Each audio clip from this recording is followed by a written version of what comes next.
Hello friends, कैसे हैं आप सब। सर हम बहुत अच्छे हैं, आप बताइए आप कैसे हैं। मैं भी एकदम बढ़िया। मैं आपका दोस्त एंड आपका होस्ट सीए साहिल मित्तल आपका एक बार फिर से स्वागत करता हूं हमारे इस स्टैंडर्ड की रिवीजन में, जो कि बहुत इंपॉर्टेंट है आपके एग्जाम के लिए। सर आज हम कौन सा स्टैंडर्ड रिवाइज करेंगे? आज हम रिवाइज करेंगे एसए 250। ये देखो आपको स्क्रीन पे दिख रहा होगा, SA 250 consideration of laws and regulation in an audit of financial statement. क्या नाम है सर इसका? कि लॉज एंड रेगुलेशन को कंसिडर करना है जब आप ऑडिट कर रहे हो फाइनेंशियल स्टेटमेंट का। ये video CA intermediate IPCC level पे जो स्टूडेंट्स हैं as well as CA final level पे जो स्टूडेंट्स हैं, दोनों इसको देख सकते हैं। और ओल्ड कोर्स में हैं आप या न्यू कोर्स में हैं, दोनों के लिए इक्वली वैलिड है। और जो नोट्स हैं क्लास के या जो भी समरी चार्ट जहां से हम रिवाइज करेंगे इस स्टैंडर्ड को, वो भी वीडियो के डिस्क्रिप्शन में नीचे दिए हुए हैं। आप क्लिक करें और आप उनको रेफर कर सकते हैं। बहुत आसान है दोस्त। तो एक बार प्यार से बोलेंगे राधे राधे, जय श्री राधे सर।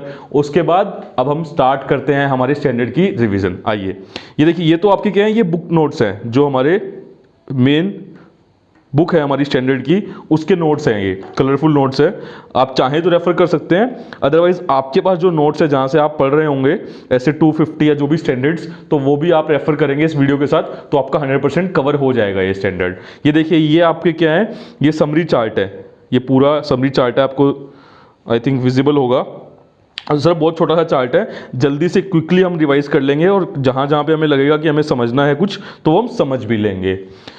सर इसका ये आप एक चीज बता दो, जैसे आप बाकी स्टैंडर्ड्स में बताते हो पहले कि क्यों पढ़ना है ये स्टैंडर्ड एसए 250 हम लोग क्यों पढ़ें? ऐसा क्या रिक्वायरमेंट है कि मेरे को पढ़ना पड़ेगा? अगर नहीं पढ़ेंगे हम लोग, इसको नहीं समझेंगे, तो काम नहीं चल पाएगा क्या? बिल्कुल नहीं चल पाएगा।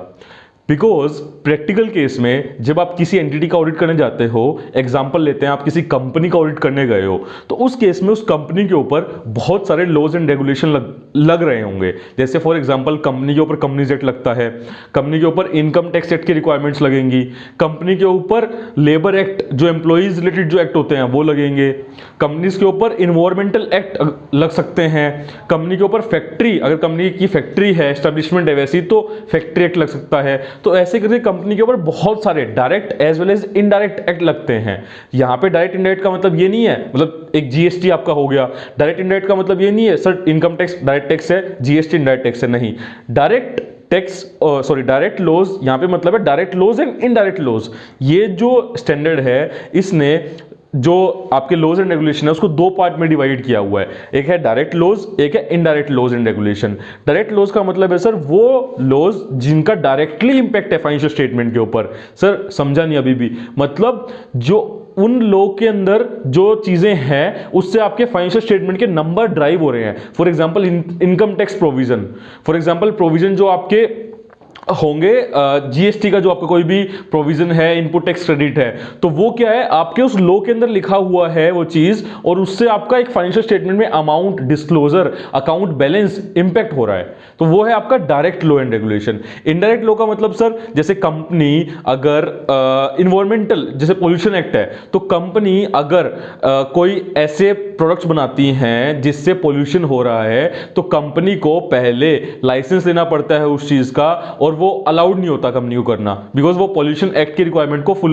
मतलब उसकी रिक्वायरमेंट को वो नॉन कंप्लाई कर रहे हैं। फैक्ट्रीज एक्ट की रिक्वायरमेंट है, मतलब अगर आपको एक बिजनेस करना है, एक फैक्ट्री ओपन करनी है, तो आपको एक लाइसेंस लेना पड़ेगा, बिजनेस सर्टिफिकेट ऑब्टेन करना पड़ेगा। फॉर एग्जांपल आप समझो जैसे बैंकिंग कंपनीज है या एनबीएफसीज है, एनबीएफसी को आपको पता है कि आरबीआई से एक कंफर्म वो सर्टिफिकेट ऑफ रजिस्ट्रेशन लेना पड़ता है अपना बिजनेस स्टार्ट करने से पहले। तो ऐसे ही ये जो लाइसेंस हुआ है, जो आपने बिजनेस सर्टिफिकेट ऑब्टेन किया, ये एग्जांपल हुआ कि आपकी कंपनी के ऊपर, आपकी एंटिटी के ऊपर वो इनडायरेक्ट लॉ लग रहा है, लेकिन उससे आपके किसी फाइनेंशियल स्टेटमेंट का नंबर ड्राइव नहीं हो रहा। मतलब ऐसा कोई नंबर नहीं है एसेट, लायबिलिटी, इनकम, एक्सपेंस का जिससे आपका इसका इंपैक्ट फाइनेंशियल स्टेटमेंट के नंबर पे पड़ रहा हो, तो इसलिए इनको बोल दिया आपने इनडायरेक्ट लॉज। तो ये स्टैंडर्ड आपको ये समझाएगा कि हे ऑडिटर, जब आप ऑडिट करने जाओगे तो आप पहले मेरे को पढ़ लो, आप मेरे को समझ लो कि डायरेक्ट लॉज कौन से होते हैं, इनडायरेक्ट लॉज कौन से होते हैं, और उनका अगर नॉन कंप्लायंस आपको मिला या ऐसे फैक्टर्स मिले जिससे ये लग रहा है कि नॉन कंप्लायंस हुआ है, तो आपको क्या करना है ऑडिटर, आपकी रिस्पॉन्सिबिलिटी क्या है ऑडिटर जब आप ऑडिट करोगे, मैनेजमेंट की रिस्पॉन्सिबिलिटी क्या है, आपको कैसे उनसे कम्युनिकेट करना है, आपको कैसे डॉक्यूमेंटेशन करना है लॉज एंड रेगुलेशन के रिगार्डिंग, वो सारी चीजें आपको ये स्टैंडर्ड बताता है। एक बार प्यार से बोलेंगे जय श्री राधे। आइए सर, आपने बेसिक कॉन्सेप्ट बता दिया, अब देखते हैं चार्ट के अंदर से हम एक एक चीज को रिवाइज कर लेते हैं। सर इसका ऑब्जेक्टिव क्या है, स्टैंडर्ड का ऑब्जेक्टिव क्या है, ऑडिटर को क्या चीजें फुलफिल होंगी ये स्टैंडर्ड को कंप्लाई करके। नंबर 1, उसको सर ऑब्टेन करना पड़ता है sufficient and appropriate audit evidence. ये आपको दिख रहा है ना SSAE, इसका मतलब होता है sir sufficient and appropriate audit evidence regarding laws and regulation जिनका डायरेक्ट इंपैक्ट है, जो फाइनेंशियल स्टेटमेंट के नंबर को ड्राइव कर रहे हैं, जो भी लॉज एंड रेगुलेशन, उनके ऊपर sufficient and appropriate audit evidence लेना है कि कंपनी ने, एंटिटी ने उनको कंप्लाई किया है, वो जो नंबर हैं वो ठीक हैं, as per law and regulation है। ठीक है। सेकंड चीज सर, आपको कुछ प्रोसीजर परफॉर्म करने पड़ेंगे, स्पेसिफिक प्रोसीजर जो laws and regulation directly impact नहीं कर रहे बट इनडायरेक्ट इंपैक्ट है। सर इनडायरेक्ट इंपैक्ट का मतलब क्या है, मान लो आपको लाइसेंस लेना था बिजनेस ऑपरेट करने के लिए बट आपने नहीं लिया, आप बिना लाइसेंस के बिजनेस ऑपरेट कर रहे हो, तो उस केस में आपके ऊपर उस लॉ एंड रेगुलेशन के हिसाब से पेनल्टी, फाइन, ठीक है, इंटरेस्ट कुछ भी लग सकता है, तो वो आपका क्या होगा, फाइनेंशियल स्टेटमेंट का नंबर पार्ट बन जाएगा वो भी।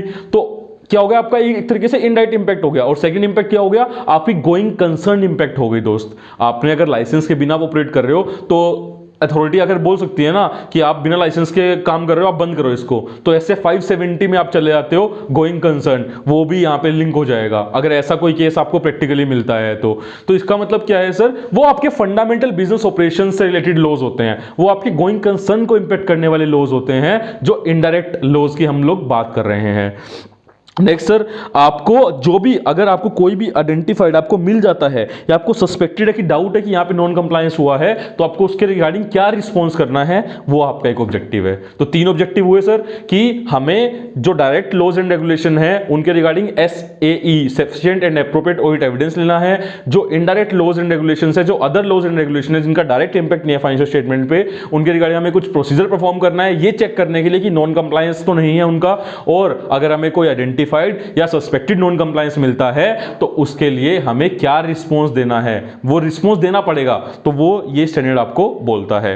आइए सर, उसके बाद ये देखो, मैंने आपको समझा दिया पूरा type of laws and regulation जिनका सर डायरेक्ट इंपैक्ट है फाइनेंशियल स्टेटमेंट के ऊपर, और सर जिनका इंपैक्ट है फंडामेंटल इंपैक्ट है ऑपरेशंस पे और गोइंग कंसर्न पे बिजनेस की। तो आपके जैसे इनकम टैक्स प्रोविजन हो गया, ठीक है, एम्प्लॉयमेंट बेनिफिट्स जो आप बनाते हो, उसके बाद सर क्यों, मतलब ऐसा क्या है कि इनका डायरेक्ट इंपैक्ट है। नॉन कंप्लायंस, अगर आपने नॉन कंप्लायंस की इन लो की, तो उससे क्या होगा, आपके फाइनेंशियल स्टेटमेंट के नंबर्स क्या हो जाएंगे, मटेरियली मिसस्टेट हो जाएंगे।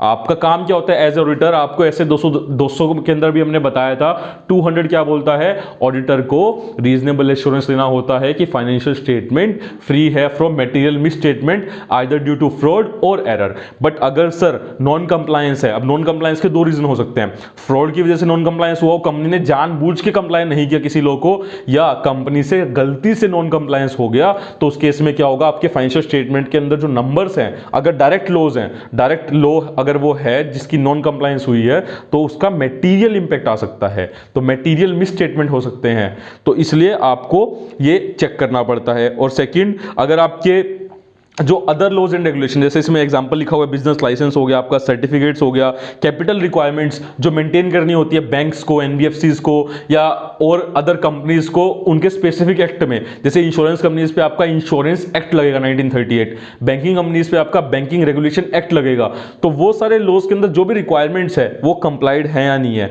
वो आप चेक करोगे, अपने प्रोसीजर परफॉर्म करोगे, अगर वो उस वैसी कंपनी है तो नॉन कम, उससे क्या होगा, अगर कोई नॉन कंप्लायंस उन्होंने किया होगा तो रिजल्ट क्या हो सकता है उसका, कि उनके ऊपर फाइन, पेनल्टीज, इंटरेस्ट वो सब लग सकता है, जो अगेन आपका फाइनेंशियल स्टेटमेंट में जाएगा, जिसका amount as a expense book होएगा, तो वो भी आपका फाइनेंशियल स्टेटमेंट को इंपैक्ट कर रहा है। तो एज ए ऑडिटर आपकी रिस्पॉन्सिबिलिटी क्या है कि फाइनेंशियल स्टेटमेंट को चेक करना, उसके जो नंबर्स हैं वो ठीक है या नहीं है, वो रीजनेबली एश्योर करना कि वो मिस स्टेटमेंट से दूर हैं, तो ये भी आपको देखना पड़ेगा। इसलिए तो कहने का मतलब है सर, डायरेक्ट लॉज हो या इनडायरेक्ट लॉज हो, हमें तो अपना काम करना ही पड़ेगा। बिल्कुल सर, बिल्कुल आप सही बोल रहे हो। डायरेक्ट लॉज हो या इनडायरेक्ट लॉज हो, आपको अपने प्रोसीजर, अपना काम तो करना ही पड़ेगा। आपको sufficient and appropriate audit evidence लेने पड़ेंगे कि कोई मटेरियल मिस स्टेटमेंट नहीं है ड्यू टू नॉन कंप्लायंस। ठीक है सर। सर रिस्पॉन्सिबिलिटी किसकी है? लॉज एंड रेगुलेशन को सर मेंटेन करने की रिस्पॉन्सिबिलिटी किसकी है? क्या हम उनको मेंटेन करेंगे कि कंपनी में, कि कंपनी हर एक लॉ के साथ कंप्लाई करे, वो रिस्पॉन्सिबिलिटी हमारी है? नहीं, ये responsibility again management and TCWG की होती है। जैसे फ्रॉड को रोकने की और प्रिवेंट करने की रिस्पॉन्सिबिलिटी, डिटेक्ट करने की, निकालने की रिस्पॉन्सिबिलिटी किसकी है?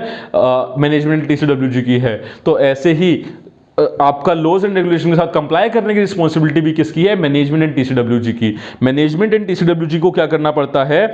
अब वो अपने पॉलिसीज एंड प्रोसीजर बनाते हैं। सर कौन कौन से पॉलिसीज एंड प्रोसीजर वो लोग बनाते हैं? वो अफेक्टिव इंटरनल कंट्रोल सिस्टम बनाते हैं, जिससे अगर कोई लॉ एंड रेगुलेशन की नॉन कंप्लायंस होगी तो वो बाहर निकल के आ जाएगी। जैसे फॉर एग्जांपल, आपकी कंपनी में हर मंथ में जीएसटी रिटर्न फाइल होने का पता है आपको कि जीएसटी रिटर्न फाइल होनी है। ठीक है, आपके अकाउंटेंट जीएसटी रिटर्न फाइल करते हैं, बट किसी मंथ में वो जीएसटी रिटर्न फाइल करना भूल गया, या किसी मंथ में उसने इनपुट जो शो किया है वो गलत शो किया है, लायबिलिटी जो शो की है गलत शो की है, एक्सेस पेमेंट कर दिया है। तो अगर इंटरनल कंट्रोल होगा, अगर वो जो रिटर्न बनाता है उसके ऊपर जो उसका जो सीनियर है उसको चेक करेगा हर मंथ, वहां पे चेकलिस्ट होगी कि इस ड्यू डेट तक सारी रिटर्न फाइल हो जानी चाहिए, उसका कंट्रोल बना होगा, तो वो नॉन कंप्लायंस नहीं होगा। तो कंपनी को ऐसे इंटरनल कंट्रोल बना के रखने पड़ते हैं, ऑपरेट करने पड़ते हैं। तो इसकी रिस्पॉन्सिबिलिटी किसकी है? कंपनी की। कंपनी मतलब सर क्या? टीसीडब्ल्यूजी और मैनेजमेंट जो उनके हैं। उसके अलावा सर एम्प्लॉइज को आप प्रॉपर ट्रेनिंग दे। अपनी कंपनीज में मैनेजमेंट और टीसीडब्ल्यूजी को अपने एम्प्लॉइज को प्रॉपर ट्रेन करना है, गाइड करना है कि आपको ये लॉज हैं जो कंपनी पे लग रहे हैं। एक प्रॉपर क्या बनता है? रजिस्टर बनता है लॉज एंड रेगुलेशन का। हो सकता है आपका वो हर एक डेस्क पे आपको मिल जाए उस एम्प्लॉय की। मान लो एक प्रॉपर अलग से डिपार्टमेंट भी होता है कुछ कंपनीज में, जहां पे वो सारी कंप्लायंस करता है उनका एम्प्लॉय। ठीक है, तो उसके पास पूरी चेकलिस्ट होती है कि ये ड्यू डेट है, जीएसटी रिटर्न जानी है इसकी ये ड्यू डेट है, इनकम टैक्स रिटर्न ये ड्यू डेट है, या कोई भी और कंप्लायंस आरओसी की कंप्लायंस करनी है तो ये ड्यू डेट है, और वो एज पर पूरा कंट्रोल होता है। तो उनको ट्रेन किया जाता है एम्प्लॉइज को कि ये देखो ये लॉज एंड रेगुलेशन है, इसकी ये रिक्वायरमेंट है जो कंपनी को फुलफिल करनी है, और आपकी ये रिस्पॉन्सिबिलिटीज है। तो प्रॉपर ट्रेनिंग आप एम्प्लॉइज को दे करके नॉन कंप्लायंस को अवॉइड कर सकते हैं। Next sir, legal adviser. Company के अपने एडवोकेट्स होते हैं, कंपनी की अपनी कंसल्टेंसी फर्म्स होती हैं जो कंपनी को सर्विस देती हैं, आउटसोर्सिंग कंपनी करवाती हैं आजकल काम। उनकी जो जीएसटी रिटर्न है वो बाहर से फाइल होती है, बहुत सारी सीए फर्म ये सर्विसेज प्रोवाइड करती हैं। या लीगल एडवाइजर का मतलब प्रॉपरली जो एडवोकेट्स होती हैं, जो एडवोकेट फर्म है वो कंपनी के साथ टाई अप कर लेती हैं, और कंपनी अपना पूरा कंप्लायंस का काम उनसे भी करवा सकती हैं। तो ये एक प्रोसीजर है जो मैनेजमेंट लगा सकती है, पॉलिसी है जो मैनेजमेंट लगा सकती है किसी भी नॉन कंप्लायंस को रोकने के लिए और सारे लॉ एंड रेगुलेशन की कंप्लायंस के लिए।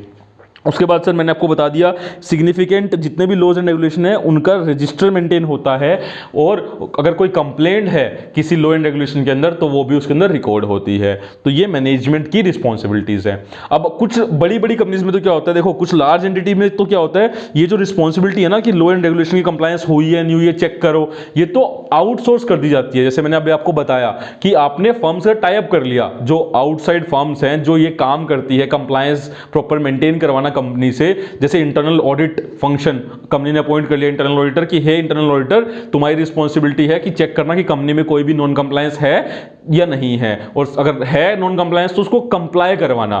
तो इंटरनल ऑडिट फंक्शन अपॉइंट कर सकती है कंपनी में। ऑडिट कमेटी नाम की एक बॉडी होती है, आपको पता होगा इसका सेक्शन 177 है ऑडिट कमेटी का कंपनीज एक्ट के अंदर।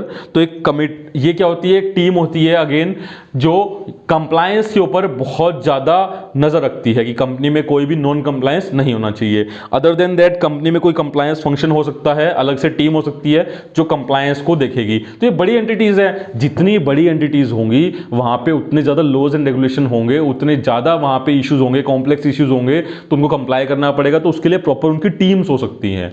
तो यही बोल रहे हैं कि लॉज एंड रेगुलेशन को कंप्लाई करने की रिस्पॉन्सिबिलिटी किसकी? मैनेजमेंट की, और वो ऐसे कंप्लाई कर सकता है। उसके बाद सर ऑडिटर की रिस्पॉन्सिबिलिटी क्या है? सर ऑडिटर की जो रिस्पॉन्सिबिलिटी है वो है, आपको मैंने बताया, सबसे मेन रिस्पॉन्सिबिलिटी किसी भी स्टैंडर्ड में जो ऑडिटर काम कर रहा है, कोई भी प्रोसीजर ऑडिटर परफॉर्म कर रहा है, उसका मेन ऑब्जेक्टिव क्या है? रीजनेबल एश्योरेंस लेना कि फाइनेंशियल स्टेटमेंट फ्री है मटेरियल मिस स्टेटमेंट से, आइदर ड्यू टू फ्रॉड और ड्यू टू एरर। तो यहां पे सर क्या हो सकता है? नॉन कंप्लायंस हो सकती है। तो ऑडिटर को रीजनेबल एश्योरेंस लेना है कि कोई भी मिस स्टेटमेंट नहीं है due to non compliance of laws and regulation. वो ऑडिटर की रिस्पॉन्सिबिलिटी है कि वो प्रोसीजर परफॉर्म करे, ऐसे काम करे जिससे उसको रीजनेबल एश्योरेंस मिल जाए कि financial statement true and fair view show कर रही हैं और कोई भी वहां पे मिस स्टेटमेंट नहीं है material due to non compliance of L&R, मतलब लॉज एंड रेगुलेशन। L&R का मतलब है लॉज एंड रेगुलेशन। ठीक है सर। अब सर एक इंपॉर्टेंट नोट है, बहुत ही इंपॉर्टेंट है ये सर नोट, कि ऑडिटर है ना, पहली बात तो रिस्पॉन्सिबल नहीं होता है कि सारी नॉन कंप्लायंस ढूंढ करके निकालेगा। जितने भी नॉन कंप्लायंस है वो सबको ढूंढना, निकालना, ठीक है, आइडेंटिफाई करना, वो ऑडिटर की रिस्पॉन्सिबिलिटी नहीं है।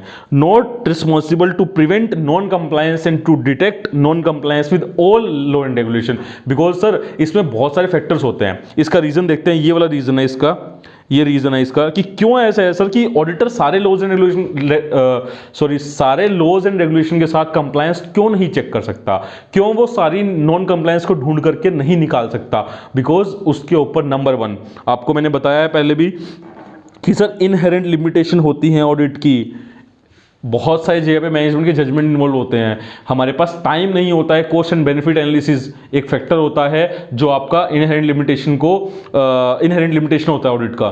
तो सर ये कुछ ऐसे फैक्टर्स हैं जिसकी वजह से ऑडिटर काम को 100% जब चेक नहीं करता, टेस्ट बेसिस पे जब चेक कर रहा है, तो उसको हो सकता है कोई ऐसी चीज रह जाए, कोई ऐसी कंप्लायंस रह जाए कोई ऐसी नॉन कंप्लायंस रह जाए जो उसको पकड़ में ना आई हो जब वो ऑडिट कर रहा हो।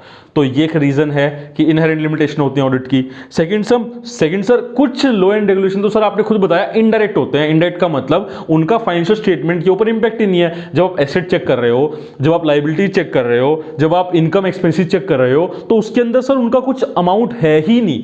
जैसे आपका फैक्ट्रीज एक्ट है या एनबीएफसी कंपनी का अगर आप ऑडिट कर रहे हो, तो उसका जो रजिस्ट्रेशन का लाइसेंस है, जो सर्टिफिकेट ऑफ रजिस्ट्रेशन है, उसका क्या रिकॉर्ड हुआ होगा? कुछ रिकॉर्ड ही नहीं हुआ होगा उसका।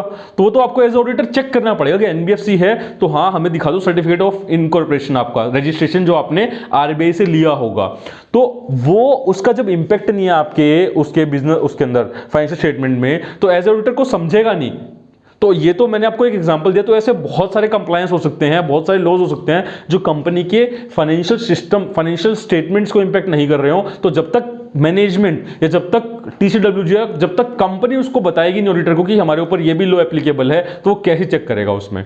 तो कुछ लॉ एंड रेगुलेशन रिलेट करते हैं आपके ऑपरेशन से, और वो इंफॉर्मेशन सिस्टम में कैप्चर नहीं होते आपके। जो इंफॉर्मेशन सिस्टम का मतलब जिससे आपकी अकाउंटिंग होती है, जिससे आपके फाइनेंशियल स्टेटमेंट बनते हैं, तो ऑडिटर समझेगा कैसे उस चीज को? देखिए लिमिटेशन हो गई कि ऐसा हो सकता है कुछ नॉन कंप्लायंस हुई हो बट ऑडिटर को वो नहीं पकड़ में आई हो।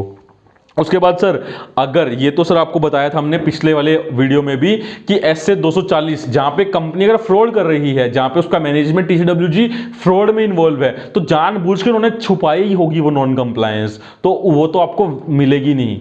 आप अगर हो सकता है आप अपने प्रोसीजर परफॉर्म करो तो आपको डाउट हो, आप उस केस में और प्रोसीजर परफॉर्म करोगे तो आप मिल जाए, बट अगर जानबूझ कर की हुई नॉन कंप्लायंस है तो वो पकड़ना बहुत मुश्किल है। तो एक रीजन है कि कुछ नॉन कंप्लायंस रह जाए, चाहे हम अपना ऑडिट कितने भी स्टैंडर्ड्स ऑन ऑडिटिंग के हिसाब से कर लें, कितना भी प्रोसीजर परफॉर्म कर लें, बट ऐसी नॉन कंप्लायंस पकड़ पाना बहुत मुश्किल है जहां पे जानबूझ करके छुपाए गए हैं फैक्ट्स को, नॉन कंप्लायंस किया गया है।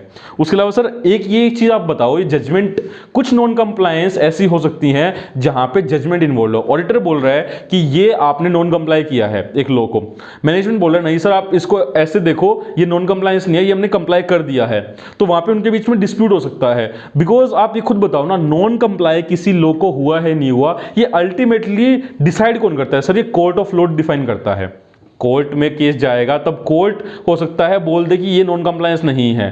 तो अल्टीमेटली जो रिजल्ट है नॉन कंप्लायंस का वो कोर्ट ने डिफाइन करना है। तो इन केस अगर डिस्प्यूट बनता है कंपनी के बीच में और ऑडिटर के बीच में कि कहीं पे नॉन कंप्लायंस हुआ है, ऑडिटर को लगता है, कंपनी बोल रही है कि नहीं नॉन कंप्लायंस नहीं हुआ, तो अल्टीमेटली कोर्ट का मैटर है ये फाइनली। तो वो भी एक फैक्टर होता है कि नॉन कंप्लायंस कुछ रह जाए ऐसा जो ऑडिटर को लगता था बट मैनेजमेंट बोले सर आप कोर्ट में जब केस होगा तब पता लगेगा कि फाइनली नॉन कंप्लायंस है या नहीं है। तो उस केस में वो भी आपका एक फैक्टर है कि कुछ नॉन कंप्लायंस आपका बाहर निकल के नहीं आया। तो सर ये फैक्टर्स हैं जो इंक्रीज करते हैं कि आपके नॉन कंप्लायंस डिटेक्ट नहीं हो पाएंगे। ठीक है सर। उसके बाद सर आपका नेक्स्ट क्या है, अब ऑडिटर को क्या काम करना है सर। अब मेन चीज ये है आपको जो करना है, आप जब सीए बन जाओगे या जब आप ऑडिट करोगे क्लाइंट का आर्टिकलशिप में, तो उस टाइम पे आपको ये प्रोसीजर परफॉर्म करने हैं। नंबर 1, सबसे पहले सर आपको ये बताओ ना, आप काम करने चले गए, आप ये स्टैंडर्ड समझे बिना एग्जाम में लिख दोगे क्या इसको सर? तो ऐसे ही लॉज एंड रेगुलेशन को समझे बिना क्या हम नॉन कंप्लायंस के लिए बोल देंगे कि इस कंपनी ने इस लॉ एंड रेगुलेशन की नॉन कंप्लायंस की है? पहले ये समझो उस कंपनी का लीगल एंड रेगुलेटरी फ्रेमवर्क क्या है, कौन से लॉज एंड रेगुलेशन उस पे एप्लीकेबल है, कौन से एप्लीकेबल नहीं है, तो वो समझना जरूरी है। तो ऑडिटर क्या करता है, एक जनरल अंडरस्टैंडिंग लेता है कि कंपनी में लीगल एंड रेगुलेटरी फ्रेमवर्क क्या है, कैसे एंटिटी उसको कंप्लाई कर रही है, पहले उसकी एक बेसिक अंडरस्टैंडिंग ऑडिटर लेता है। सेकंड सर, अब जो डायरेक्ट लॉज हैं उसके लिए वो क्या करेगा, sufficient and appropriate audit evidence obtain करेगा कि उनसे नॉन कंप्लायंस तो नहीं हुआ। तो जैसे सर एग्जांपल दे दो, ये समझ में नहीं आया अभी भी कि sufficient and appropriate audit evidence का मतलब, फॉर एग्जांपल जैसे मैंने आपको दिया एक एग्जांपल जीएसटी का, कि कंपनी का जो इनपुट टैक्स क्रेडिट था मान लो वो 10 करोड़ बनता है पूरे साल का। ठीक है, कंपनी ने पूरे साल में जो रिटर्न फाइल की थी, जब ऑडिटर ने उसका रिकंसिलेशन बनाया या रिकंसिलेशन लिया, मैनेजमेंट ने जो बनाया हुआ था चेक किया उसको, तो मिला कि कंपनी के तो एक्चुअल में मान लो 9.5 करोड़ का ही इनपुट टैक्स क्रेडिट बनता है, कंपनी ने रिटर्न में ज्यादा 10 करोड़ का इनपुट दिखा दिया। मैं हाइपोथेटिकल केस ले रहा हूं। तो अब ऑडिटर को यह इंश्योर करना है कि जो 50 लाख का कंपनी ने जो एक्सेस इनपुट टैक्स क्रेडिट लिया है, जो एसेट अपना बढ़ा दिया है, उसके regarding sufficient and appropriate audit evidence collect कर ले। सफिशिएंट का मतलब कि क्वांटिटी वाइज वो क्वांटिटी में हो वो, और आपका एप्रोप्रिएट का मतलब होता है क्वालिटी में हो। तो ऐसे एविडेंस ले ले ऑडिटर जिससे तू ये बोल पाए कि हाँ कंपनी ने 50 लाख का एक्सेस रेवेन्यू बुक किया है, उनके रिटर्न ले लिया आपने। ठीक है, जो पोर्टल पे जो उनका रिटर्न सबमिट है पूरे साल की, उसका आपने बैकअप ले लिया। ठीक है, मैनेजमेंट से रिप्रेजेंटेशन ले लिया आपने उस चीज की। ठीक है, तो आपके ऐसे एविडेंस आप कलेक्ट कर लो जिससे आपको पता लग जाए कि इस लॉ की कंप्लायंस या नॉन कंप्लायंस हुई या नहीं हुई। तो आपको ये करना पड़ेगा इन केस अगर वो डायरेक्ट लॉ है, बिकॉज आपका क्या है वो जीएसटी डायरेक्ट लॉ हुआ क्योंकि उसके नंबर ड्राइव हो रहे हैं, जीएसटी लॉ से आपके फाइनेंशियल स्टेटमेंट के नंबर ड्राइव हो रहे हैं।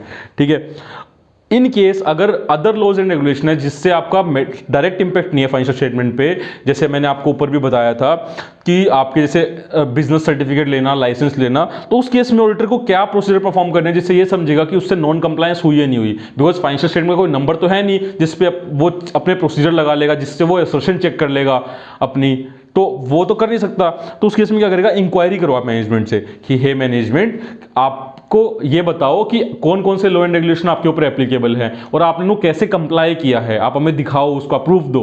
ठीक है, इंस्पेक्ट कॉरस्पॉन्डेंस, जो प्रूफ मैनेजमेंट देगा उसको चेक करना कि अच्छा ये सर्टिफिकेट है, इसकी वैलिडिटी यहां से यहां तक है, इसमें ये कंडीशंस है, कंपनी ऐसे इसको फॉलो कर रही है, वो चेक करना।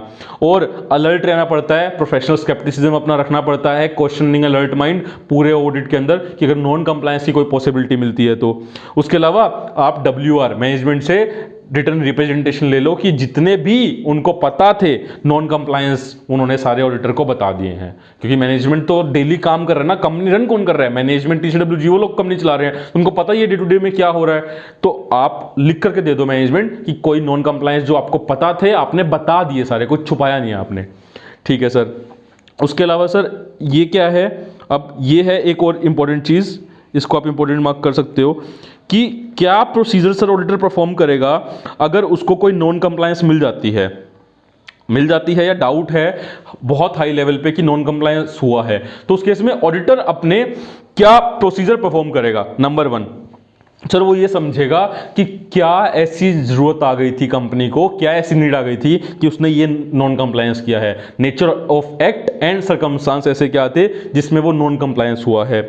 और फर्दर इंफॉर्मेशन कलेक्ट करेगा, ये देखेगा कि उसका फाइनेंशियल स्टेटमेंट पे इंपैक्ट क्या है। मटेरियल तो होगा तभी ऑडिटर कुछ बोलेगा, ऑब्वियसली मटेरियल में स्टेटमेंट चेक करता है ना, तो मटेरियल होगा तभी ऑडिटर आगे बढ़ेगा। लेकिन क्या उसका इंपैक्ट परवेजिव है, मतलब पूरे फाइनेंशियल स्टेटमेंट को गंदा कर रहा है वो नॉन कंप्लायंस, या कुछ चीज़ों पे उसका इंपैक्ट है, तो वो चीज़ ऑडिटर देखेगा।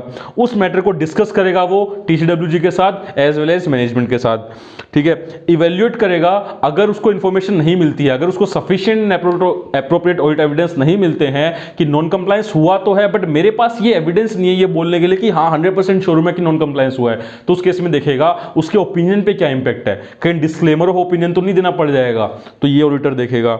उसके बाद सर ये देखेगा कि जो नॉन कंप्लायंस हुआ है, भाई एक चीज बताओ, आपको ये चीज पता है ना प्रैक्टिकली, अगर किसी इंसान ने आपके साथ कुछ गलत किया है तो आप ये देखते हो, अगर मान लो एक कहावत होती है, अगर एक गोलकीपर है वो 100 गोल बचा लेता है बट अगर वो एक गोल छोड़ दे तो उसको उस एक गोल के लिए गालियां सुननी पड़ती है, और आगे जब भी वो खेलेगा तो हमेशा डाउट रहेगा यार ये गोल होने वाला है, उसे छोड़ तो ना देगी, मतलब एक ट्रस्ट खराब हो जाता है। तो ऐसे ही ट्रस्ट यहां पे खराब हो गया क्या चीज का, अगर नॉन कंप्लायंस मिल गए तो मैनेजमेंट जो तो हमें बात बोल रहा है, जो हमने तुझसे इंक्वायरी की, जो आपने हमें WR दिया, रिटर्न रिप्रेजेंटेशन दिया, उसकी रिलायबिलिटी पे बहुत सारी चीजें आ जाती हैं कि वो रिलायबल भी है नहीं, आप लिख करके दे रहे हो कि आपने सब कुछ बता दिया, आप झूठ बोल रहे हो, बिकॉज आपकी कंपनी में नॉन कंप्लायंस मिले हैं और आपने जो लिख करके दिया है वो आपने कुछ और लिख करके दिया कि कोई नॉन कंप्लायंस नहीं है, जितने थे हमने बता दिया, तो ये क्या है फिर।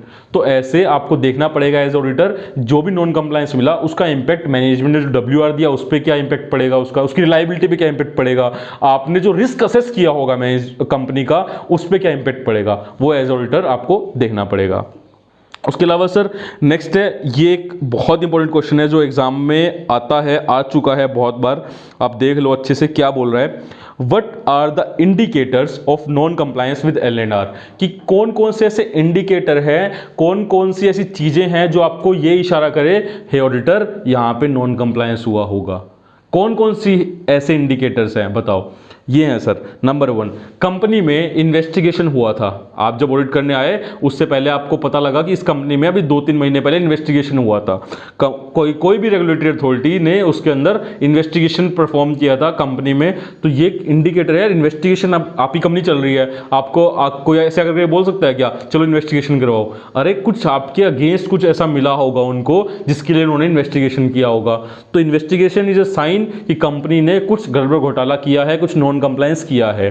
सेकंड, कंपनी के ऊपर बहुत ज्यादा फाइन्स, पेनल्टीज, आपके एडिशनल टैक्सेस लगे हैं, अथॉरिटीज ने लगाए हैं, CBDT ने लगाए हो, आपकी जो इनडायरेक्ट टैक्स जो बॉडी है उसने लगाए हो, तो वो लोगों ने उनके ऊपर फाइन पेनल्टीज लगाए हैं। ऐसा क्यों है, कोई फाइन पेनल्टीज की कोई जानबूझ से तो लगाएगा नहीं ना, आपने कोई नॉन कंप्लायंस किया होगा इसीलिए आपके ऊपर फाइन पेनल्टीज वो सब लगा होगा, तो अगर ऐसा है तो ये एक फैक्टर है कि आपकी कंपनी ने नॉन कंप्लायंस किया होगा। नेक्स्ट सर, मीडिया में कंपनी के बारे में बहुत बहुत बेकार कमेंट्स हैं कि ये कंपनी कोई लॉ नहीं मानती, ये कंपनी सारी रेगुलेशन के अगेंस्ट चलती है, इस कंपनी ने आज ऐसा कर दिया बिना लाइसेंस के, तो ऐसा कोई कमेंट अगर मीडिया में आपको है देखने सुनने को पढ़ने को मिलता है तो इंडिकेटर है कि कंपनी ने नॉन कंप्लायंस किया होगा। उसके अलावा सर अनयूजुअल पेमेंट्स की हुई है, रिटेनरशिप फीस पे की हुई है, लीगल फीस पे की हुई है, क्यों पे की है, क्या आपने किसी लीगल कंसल्टेंट से सर्विस ली है क्या, मतलब आपको कोई कोर्ट में केस चल रहा है क्या, आपने कोई नॉन कंप्लायंस किया है क्या, ठीक है, आपने किसी को ब्राइब किया है क्या, किसी ऑफिसर को, ऐसा हो सकता है ना, आपने कोई केस निकलवाने के लिए किसी ऑफिसर को ब्राइब किया हो, तो ऐसा कुछ हो, ये इंडिकेटर है, आप श्योर नहीं हो एज अ ऑडिटर आपको उसके ऊपर प्रोसीजर परफॉर्म करने पड़ेंगे अगर आपको ऐसा कुछ मिलता है, बट ऐसा इनमें से कुछ भी मिलने का मतलब क्या है, कंपनी ने नॉन कंप्लायंस किया होगा, ये आपका रिस्क वहां पे जाता है। Second, next sir, unauthorised transaction और improperly recorded transaction, payment for unspecified services या लोन दे रखा है, बताओ कंसल्टेंट्स को लोन शो किया हुआ है, लोन टू ABC एडवोकेट्स, तो ऐसा क्यों है यार, आपने कोई सर्विस ली होगी ना उनसे कि related to law and regulation, तो वो क्या है आपको देखना पड़ेगा। उसके अलावा टैक्स हेवन कंट्रीज में कंपनीज है उनके साथ आप ट्रांजेक्शन कर रहे हो, टैक्स हेवन कंट्रीज जैसे आपकी मॉरिशियस हो गई, केमन आइसलैंड हो गया, तो वहां पे क्या है टैक्स के रेट्स बहुत कम है, तो आप टैक्स बचाने के लिए तो उनसे ट्रांजेक्शन नहीं कर रहे हो, तो एज ऑडिटर आपको वो देखना पड़ेगा। उसके बाद सर, आपने बहुत ही कम प्राइस पे सामान खरीदा हुआ है, ठीक है, या बहुत ही हायर प्राइस पे, तो ऐसा तो नहीं है आपने बीच में टैक्स की चोरी कर दी हो, आपको पता है ना जीएसटी में तो ये कितना होता है कि लोग इनपुट के लिए कितने कितने परसेंटेज बेस पे ऐसे काम करते हैं कि इतना परसेंट आपका, इतना परसेंट मेरा, इतना इनपुट बढ़ा लेते हैं, अपना लाइबिलिटी कम कर लेते हैं अपनी, तो वो करते हैं मार्केट में। तो आपने 100 रुपीज़ की चीज़ 110 में ली हुई है, 100 रुपीज़ की चीज़ आपने 80 रुपये में ली हुई है, तो ऐसा क्यों है? बीच में जो अमाउंट है वो कहाँ गया? और टैक्स का अमाउंट था क्या? किसका अमाउंट था वो? तो वो ऐसा नॉन कंप्लायंस आपने किया होगा, ये शक जाता है, ये फैक्टर करते हैं, शक पैदा करते हैं कि कंपनी ने नॉन कंप्लायंस किया होगा। तो ऑडिटर तुम इनको एक बार देख लेना। नेक्स्ट सर, अब अगर ऑडिटर की रिपोर्टिंग रिस्पॉन्सिबिलिटीज, सर अब ऑडिटर को क्या क्या रिपोर्ट करना है। पहली बात, टीसीडब्ल्यूजी को क्या रिपोर्ट करेगा? सबसे पहले अगर कोई नॉन कंप्लायंस मिलता है तो आप टीसीडब्ल्यूजी के पास जाओ और बोलो सर ये नॉन कंप्लायंस मिला है। अगर वो नॉन कंप्लायंस मटेरियल है, ऑब्वियसली आप तभी जाते हो, लेकिन परवेसिव है, उसका पूरे फाइनेंशियल स्टेटमेंट पे इंपैक्ट है, तो आप जल्दी से जल्दी कम्युनिकेट करो, जितना जल्दी हो सकता है। If matter is intentional and material, तो कम्युनिकेट करो जितना पॉसिबल। इंटेंशनल का मतलब जानबूझ के कंपनी में किसी ने किया है वो नॉन कंप्लायंस, तो आप जल्दी से कम्युनिकेट करो। नेक्स्ट चीज सर कितनी अच्छी है, अगर आपको लगता है कि मैनेजमेंट और टीसीडब्ल्यूजी खुद ही मिले हुए हैं उस नॉन कंप्लायंस में, तो उस कंपनी में अगर कोई हायर अथॉरिटी है, जैसे ऑडिट कमेटी हो गई या कोई और टीम बनी हुई है जो कंप्लायंस चेक करती है, जो बोर्ड ऑफ डायरेक्टर्स की चीजों को पे ध्यान रखती है, नॉन कंप्लायंस का ध्यान रखती है, तो उनको आप कम्युनिकेट करो। नेक्स्ट, अगर आप कंफ्यूजन है आपको कि क्या करना चाहिए क्या नहीं करना चाहिए, तो आप अपने किसी लीगल एडवाइजर की राय ले सकते हो, उसको अपॉइंट कर सकते हो, कंसल्टेंट अपॉइंट कर सकते हो। एक्सपर्ट ओपिनियन जिसको बोलते हैं, इसका नाम क्या है? Expert opinion. ये हर एक ऐसे में आप ले सकते हो।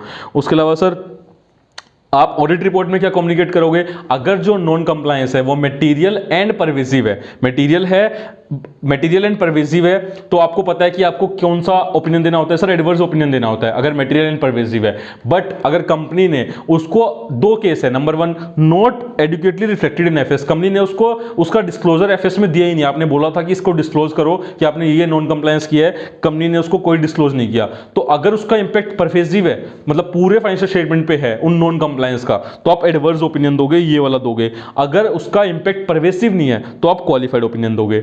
लेकिन अगर कंपनी ने उस नॉन कंप्लायंस को एडिक्वेटली रिफ्लेक्ट कर दिया है एफएस के अंदर, तो उस केस में आप अपना एक पैरा डालते हो, एम्फेसिस ऑफ मैटर पैराग्राफ, जहां पे आप ये एम्फेसाइज करते हो कि कंपनी ने मतलब यूजर्स ऑफ फाइनेंशियल स्टेटमेंट को कि हे यूजर्स, देखो कंपनी ने ये नॉन कंप्लायंस किया था और इसका कंपनी ने इस नोट्स टू अकाउंट्स में फाइनेंशियल स्टेटमेंट में यहां पे डिस्क्लोजर दे दिया है। तो आप अगर उसको देख लेना, मतलब आप अपनी रिस्पॉन्सिबिलिटी पूरा कर रहे हो सकता है इतने बड़े फाइनेंशियल स्टेटमेंट होते हैं यूजर्स की नजर में वो ना आए, बट एज ऑडिटर आप बता रहे हो कि देखो यहां पे वो नॉन कंप्लायंस का डिस्क्लोजर दिया हुआ है, आप उसको एक बार देख लेना, हो सकता है आपके लिए वो रेलिवेंट हो।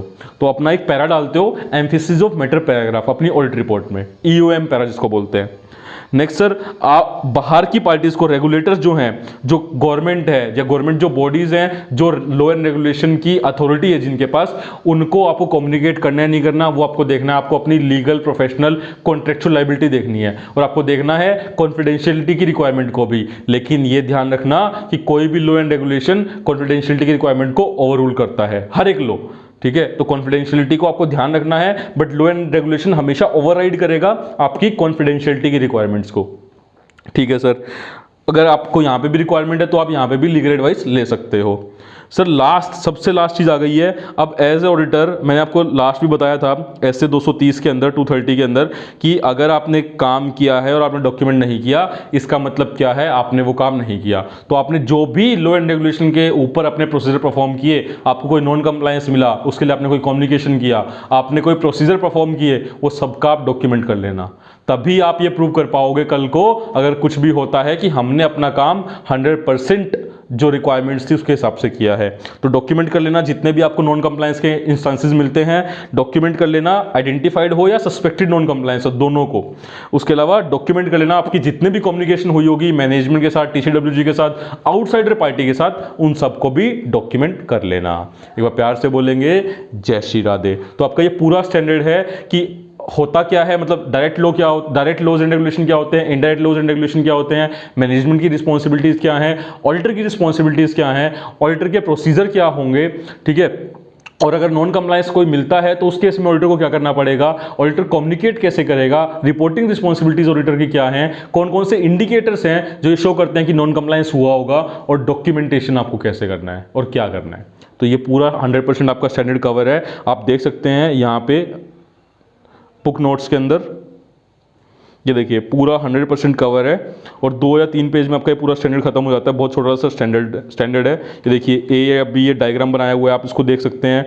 उसके अलावा सफिशिएंट एप्रोप्रिएट ऑडिट एविडेंस लेने होते हैं आपको, डायरेक्ट लॉज एंड रेगुलेशंस के लिए, अदर प्रोसीजर परफॉर्म करने होते हैं अदर लॉज एंड रेगुलेशंस के लिए, रिस्पॉन्सिबिलिटी किसकी होती है, मैनेजमेंट की रिस्पॉन्सिबिलिटी क्या है, ऑडिटर की रिस्पॉन्सिबिलिटी क्या है, ठीक है, ऑडिटर क्या क्या कंसिडर करेगा जब वो चेक करेगा लॉज एंड रेगुलेशन को, इंक्वायरी करेगा, वो सब मैंने आपको बता दिया, ठीक है।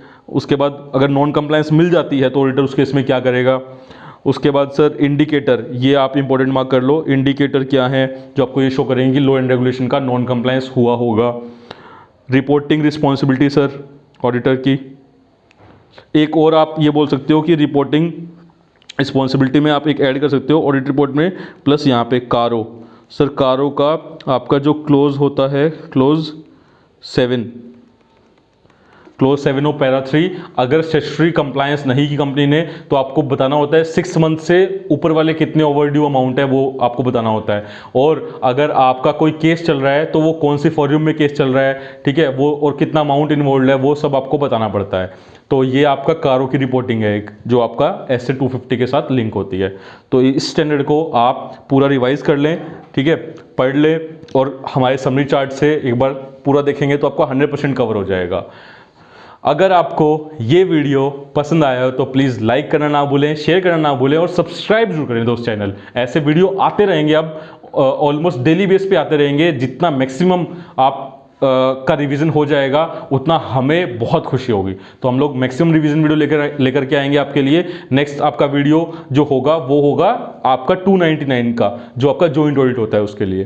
तो चैनल को सब्सक्राइब जरूर करें ताकि आपकी नोटिफिकेशन आ जाए कि हाँ जी ये वीडियो आ गया है, आपको देखना है, आपका स्टैंडर्ड खत्म हो जाएगा 100% आपका, और इसके बाहर से कुछ नहीं आएगा, मैं आपको गारंटी दे रहा हूँ, ठीक है सर। तो हम लोग मिलते हैं हमारे नेक्स्ट वीडियो में। टिल देन आप ऐसे ही पढ़ते रहिए, समझते रहिए और रिवाइज करते रहिए, बिकॉज जब समझेगा इंडिया तभी तो ऑडिटर बनेगा इंडिया। प्यार से बोलेंगे जय श्री राधे, ठीक है sir. Take care, bye bye, thank you. मिलते हैं हमारे नेक्स्ट वीडियो में।